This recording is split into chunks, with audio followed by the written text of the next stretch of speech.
Hello friends, welcome back to my channel. और एक बार फिर से आप सभी का स्वागत है। आज हम लोग करने वाले हैं सीटेट के प्रीवियस ईयर के क्वेश्चंस जो हैं उनको हम करेंगे, उनसे हम समझने का प्रयास करेंगे टॉपिक्स को कि किस तरीके से क्वेश्चंस को पूछा जाता है। और आप भी मेरे साथ साथ उनको पढ़िएगा और चलो हम लोग फिर मिलके क्वेश्चन को सॉल्व करते हैं। तो फिर स्टार्ट करते हैं हमारी आज की क्लास को। और अगर अभी तक आपने सब्सक्राइब नहीं किया वो चैनल को तो कर लीजिएगा, क्योंकि यहाँ पर इस तरीके की इन्फॉर्मेटिव वीडियो आपको मिलती रहेंगी। तो चलिए फिर स्टार्ट करते हैं हमारी आज की क्लास को। फर्स्ट क्वेश्चन हम लोग देखेंगे, विकास की उस अवधि को क्या कहते हैं जब आत्मसात मानकों पर प्रश्न उठाया जाता है। यानी कि जिनको हमने मान लिया था, जो मानक जो हमें बताए गए थे हमारे माता पिता के द्वारा, समाज के द्वारा, उनको जिनको हम आज तक सच मान के बैठे थे, उन पे हम अब प्रश्न उठने लगता है। और अक्सर परिवार की तुलना में साथियों की राय बहुत महत्वपूर्ण हो जाती है। यानी कि हम अपनी फैमिली की ना सुन के अपने पीयर ग्रुप की, यानी कि जो हमारे साथ पढ़ते हैं, जो हमारी क्लासमेट्स हैं या जो हमारे फ्रेंड्स हैं, उनकी बातों पर हम ज़्यादा गौर करते हैं, उनकी बातों को हम ज़्यादा महत्व देते हैं। तो ऐसी कौन सी अवस्था है? फर्स्ट है हमारा शैशवावस्था, उसके बाद है आरंभिक बाल्यावस्था, उसके बाद है मध्य बाल्यावस्था, उसके बाद है हमारा किशोरावस्था। तो आपने देखा होगा ये जो सारी चीज़ें हैं, जब आपका पीयर ग्रुप बहुत ही मजबूत हो जाता है और अपनी फैमिली की भी ना सुन के जब आप अपने फ्रेंड्स को बहुत इंपॉर्टेंस देने लगते हो, फ्रेंड्स अगर कुछ भी कहेंगे तो आप करने के लिए रेडी हो जाते हो। तो ये इस टाइप की जो चीज़ें होती हैं ये आपकी होती हैं किसमें? किशोरावस्था में। ओके, चलिए चलते हैं हमारे नेक्स्ट क्वेश्चन पे। नेक्स्ट क्वेश्चन को पढ़ेंगे हम।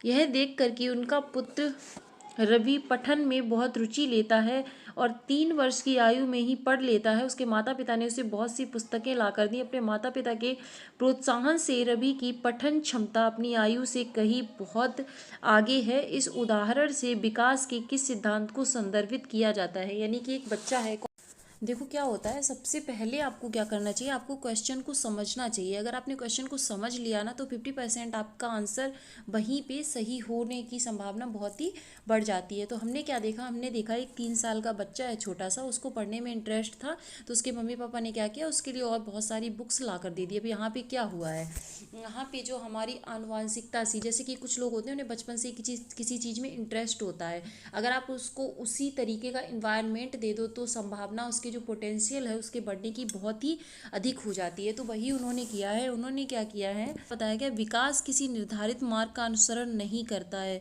ये नहीं होगा आपका, करता है। विकास समीप दूरा विमुख है, ये सारी चीज़ें अलग हैं। लेकिन उन्होंने जो हमसे पूछा है उसका मतलब है विकास शीर्षगामी है, नहीं, उसका मतलब है विकास आनुवांशिकता और परिवेश के बीच अंतःक्रिया का परिणाम है। यानी कि उसको एक एनवायरनमेंट दे दिया जो वो पहले से उसके अंदर पोटेंशियल था, तो फिर वो जो चीज़ें होती हैं वो एक्स्ट्रा ऑर्डिनरी हो जाती हैं और बच्चे उसमें बहुत ही अच्छा कर पाते हैं। तो इसका जो हमारा सही ऑप्शन हो जाएगा वो आपका डी हो जाएगा। Development is a result of interaction between heredity and environment. चलिए चलते हैं हमारे नेक्स्ट क्वेश्चन पे। नेक्स्ट है आपका क्वेश्चन थर्ड, पढ़ेंगे हम इसको। विकास की कौन सी अवस्था में निम्न लक्षण समाहित हैं? स्वतंत्रता की स्थापना, यानी कि स्वतंत्रता, स्वतंत्र रहना चाहेगा बच्चा, अस्मिता का विकास और अमूर्त चिंतन। सबसे पहले तो हम देखेंगे स्वतंत्र, यानी कि स्वतंत्रता की भावना, विद्रोह की भावना कब आती है? जब बच्चा एडोलेसेंस यानी कि किशोरावस्था में होता है। और सबसे बड़ी बात है, जीन पियाजे ने जो अपनी आपकी स्टेजेस दी हैं उसमें अमूर्त चिंतन भी हमारा कब आता है? हमारा ये आता है किशोरावस्था में। तो इस तरीके से आप चीज़ों को पकड़ना सीखिए कि अमूर्त चिंतन आया है ना, तो अमूर्त चिंतन बच्चा ना तो मध्य वाले अवस्था में करेगा, ना उत्तर वाले अवस्था में करेगा, ना ही पूर्व वयस्क अवस्था में करेगा। तो इसका सही ऑप्शन क्या हो जाएगा हमारा? ऑप्शन नंबर सी, किशोरावस्था। ओके, निम्नलिखित कथनों में से कौन सा कथन सामाजिकरण के संबंध में सही है? सामाजिकरण, अब सामाजिकरण क्या होता है? बच्चा अपने घर में जब छोटा होता है तो सबसे पहले उसका सामाजिकरण, प्राथमिक सामाजिकरण, यानी कि फर्स्ट ऑफ ऑल वो कहाँ से सीखना स्टार्ट करता है? अपने घर से। तो घर को हम क्या कहते हैं? घर को हम कहते हैं प्राथमिक सामाजिकरण की इकाई। ओके, उसके बाद बच्चा जब बाहर निकलता है दूसरे चीज़, तो वो अपने फ्रेंड से, पीयर ग्रुप से, स्कूल से, तो ये सारे हमारे किस में आ जाएंगे? सेकेंडरी सोशलाइजेशन में। उसके बाद हम देखेंगे एक एक ऑप्शंस को। अपने सभी संस्कृतियों में समाजीकरण का तरीका एक समान है?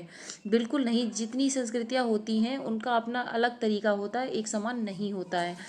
सामाजिकरण एक जटिल प्रक्रिया है जिसमें कई संस्थान बच्चों के जीवन में अलग अलग समय अवस्थाओं पर प्रभाव डालती है।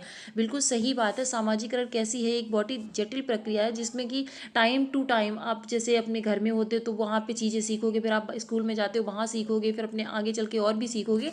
तो बहुत सारी चीज़ें इसमें क्या है, प्रभाव डालती हैं। सीवी देख लेते हैं। मीडिया और परिवार सामाजिकरण के द्वितीयक साधन, द्वितीयक नहीं है। परिवार जहाँ पर भी आएगा वो आपका क्या हो जाएगा, फर्स्ट हो जाएगा। ओके। द्वितीयक सामाजिकरण सबसे पहले तब होता है जब बच्चे अपनी व्यक्तिगत पहचान को और भाषा को सीखते हैं। देखिए, द्वितीयक सामाजिकरण आपका जब भी होगा तो वो व्यक्तिगत पहचान यानी कि अपना अस्तित्व जो कहाँ से सीखते हैं, घर से। तो घर हमारा क्या होता है, प्राइमरी। इसलिए हमारा ये भी ऑप्शन है आपका गलत हो जाएगा। इसमें हमारा सही ऑप्शन क्या होगा, वी सही हो जाएगा। ओके, चलिए चलते हैं हमारे नेक्स्ट क्वेश्चन पे। निम्नलिखित में से किस सिद्धांतकारी ने नैतिक तर्कणा के अध्ययन के लिए संज्ञानात्मक विकासात्मक दृष्टिकोण का उपयोग किया? एक तो आपका जो इसमें दिया गया है सिद्धांत वो है कोहलबर्ग का, ठीक है, जो कि आपका नैतिक विकास का सिद्धांत है। लेकिन नैतिक तर्कता के अध्ययन के लिए संज्ञानात्मक से जोड़कर जो किया गया है वो आपका किसने किया है, वो आपका किया है जीन पियाजे ने, क्योंकि संज्ञानात्मक विकास का सिद्धांत इन्होंने ही दिया है और इन्होंने ही उसको उससे जोड़ के समझाया था। उसके बाद चलते हैं हम नेक्स्ट क्वेश्चन पे। बच्चे दुनिया को लेकर अपनी समझ को सक्रिय रूप से निर्मित करते हैं, यह कथन किसने प्रस्तावित किया था? यानी कि बच्चे जो होते हैं वो मतलब एक कोरी स्लेट नहीं होते हैं, वो क्या होते हैं, वो एक सक्रिय निर्माता होते हैं, एक वैज्ञानिक होते हैं। तो ये किसने कहा था? ये भी आपका कहा था किसने, जीन पियाजे ने। उन्होंने एक बच्चे को एक वैज्ञानिक के रूप में देखा है और उन्होंने उसे नन्हा वैज्ञानिक बोला है। देखते हैं क्वेश्चन 7 को। अध्यापन अधिगम के संदर्भ में निम्न में से कौन सी तकनीक को लेव वाइगोस्की ने समर्थन नहीं दिया गया है? लेव वाइगोस्की जो मोस्ट इम्पॉर्टेंट देते हैं वो क्या कहते हैं कि कॉपरेट करके पढ़ो, समाज में रह के, समाज में जब रहोगे तो कॉपरेशन तो करना ही पड़ेगा। संस्कृति, समाज में ही संस्कृति छुपी होती है, तो अपनी संस्कृति में, समाज में इन सारी चीज़ों को उन्होंने इंपॉर्टेंस दी है। देखते हैं इसमें सहकारात्मक अधिगम यानी कि कोऑपरेटिव लर्निंग, इसको तो उन्होंने पाड़ या ढांचा, उन्होंने मदद को क्या कहा है, पाड़ या ढांचा।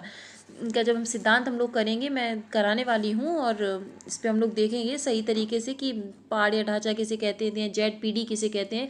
सारी चीज़ों को बहुत ही शॉर्ट में समझेंगे हम लोग। तो मैं सारे टॉपिक्स एक एक करके कवर करूँगी इसमें फ्रेंड्स। और अगर आपकी और भी कोई टॉपिक है, मैंने इसमें एक वीडियो डाला है जो कि आप देख सकते हो, उसमें मैंने सारे टॉपिक्स कवर कराए हैं जो हम लोग यहाँ पे बहुत ही शॉर्ट तरीके से एक एक वीडियो में आपके 10-20 मिनट में 3 से 4 टॉपिक्स कवर करेंगे। मतलब बिल्कुल अब पॉइंट टू पॉइंट पढ़ने वाले हैं। तो हम डेली 10 क्वेश्चंस को करेंगे और जब तक आपका पेपर नहीं हो जाता तब तक हम इस सीरीज़ को कंटिन्यू रखेंगे।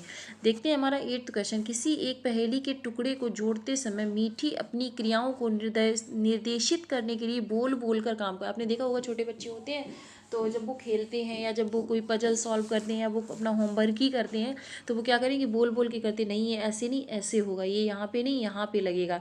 तो वो जो उनका बोलना है, वो जो स्वयं को निर्देशित करना है, इस प्रयोग को लेव वाइगोस्की, अब यहाँ से आप देखेंगे ये अगर ये लेव वाइगोस्की पूछा है तो आंसर दूसरा हो जाएगा, और अगर यहाँ पे जीन पियाजे पूछ देते तो आपका आंसर चेंज हो जाता है। इस चीज़ को आपको बहुत ध्यान से पढ़ना है। वाइगोस्की ने इसको क्या कहा है, इन्होंने कहा है इसको निजी वाचक, यानी कि खुद से बात करना, निज से बात करना, निजी वाचन। लेकिन अगर यहीं पे अगर आपका जीन पियाजे होता तो आपका ये ईगो सेंट्रिक यानी कि आत्म केंद्रित वाचन आपका आंसर सही हो जाता।